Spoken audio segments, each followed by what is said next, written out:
মানুষের সেবা, মানুষের কল্যাণ, পরোপকার, এটা অনেক ভালো কাজ, কিন্তু নিজের গঠন তার চাইতে বেশি গুরুত্বপূর্ণ কাজ।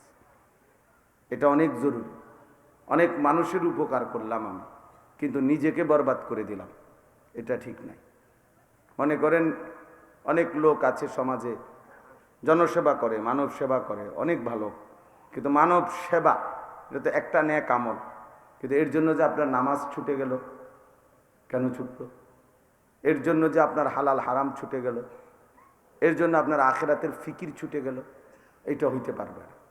এই জন্য ব্যক্তি প্রথম নজরদারি রাখতে হবে, আমার নিজের ঈমান, নিজের আমল, নিজের আখলাক, আখিরাত শতভাগ নিয়ন্ত্রণ করতে হবে। এরপরে আমি আমার সাধ্যের সবটুকু দিয়ে সাধ্যমতো উম্মতের ফিকির, মানুষের পরিবর্তনের চেষ্টা, এটা আমার দায়িত্ব।